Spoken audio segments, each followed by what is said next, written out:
Links. Still one of the hottest topics on how to get your website to rank.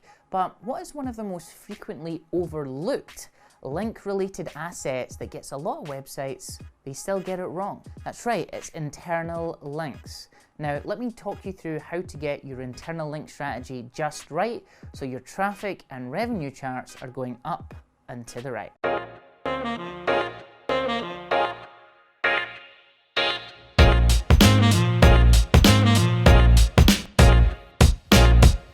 So let's say you've got a page on your site and it's the About page. You do a fascinating interview on the BBC, and in the article the BBC links to your About page. It's a link going from one website, in this case the BBC, to another's, which is yours. So it's an external link. An internal link is when you link to yourself. So your About page probably has an internal link to it from your home page. It's still a link, but it's from your own website to your website, hence internal. Now, internal linking is something a lot of sites actually overlook, and it's much more rock and roll to go over that high value BBC link than it is to actually just optimize your blogs and push it to the right category pages. However, it can really make a big difference, and the thing is, it's much easier to control.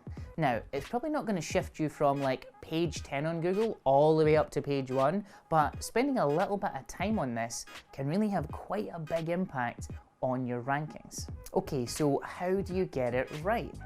As with many things, we have to have a good plan, and then we have to execute it. Now, I give newspaper websites a really rough ride sometimes, especially when they follow my links. But in this case, some of them are actually really good examples of how to do good internal linking. Let's take a big international event like the Soccer World Cup. Okay, so there's going to be a ton of search traffic around the tournament, and it's going to be really competitive. So getting your internal linking right could literally be the difference between getting a boatload of traffic or being completely invisible. Now, what some of these newspapers are doing really well is they're actually setting up these hub pages for the tournament, or maybe key teams within the tournament. So they'll have a page for 2018 World Cup and a page for Brazil or whatever other team. We'll leave Scotland out of it because they're probably not going to get in the World Cup. Then every time in a new article they mention the 2018 World Cup, whether that's a new article or maybe like a photo gallery from the match, they're going to link back to that hub page. So there's going to be like big breaking news like Brazil's star striker has fractured an eyelash, and they're going to write up the story saying, oh, breaking news from the 2018 World Cup.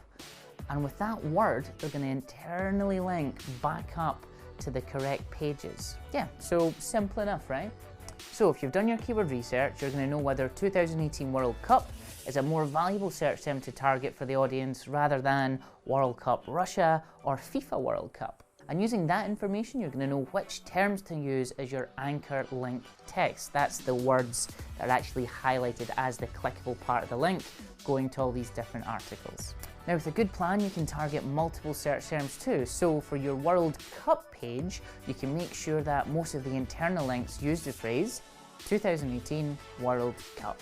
Then for all the different pages, you're going to want to use a kind of close variant like 2018 World Cup news or 2018 World Cup latest and things like that.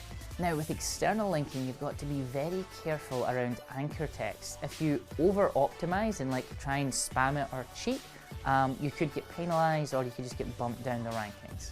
However, with internal linking, you can be a wee bit more aggressive.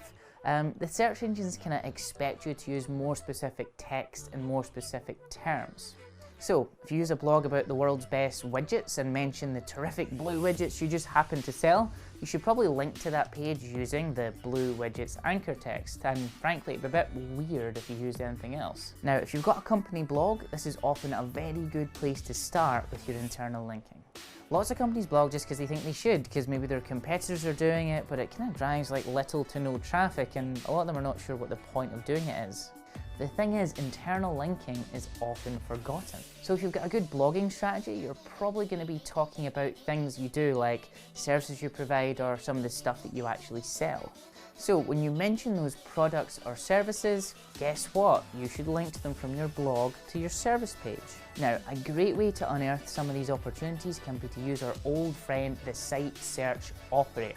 Simply go to Google and type in search, your website domain, and then the thing that you're trying to sell. So for example, you would do site:/typemedia.net, and then a space, and then you put the keyword SEO.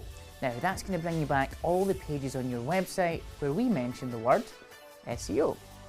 And looking through that top 10 list, we're going to see a bunch of things like some case studies we've done, some blog posts we've wrote. So I want to check to see that if on those blogs and those case studies, am I internally linking to the main SEO page? So let's do it with yourself. So like, what are some of the things that you do or you sell?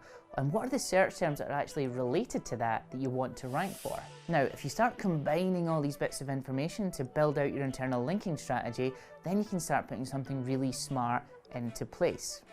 I hope that's helped shed some light on how to do your internal linking. If you like this video, please hit the like button. If you loved it, please do subscribe. And until next time, we will see you later.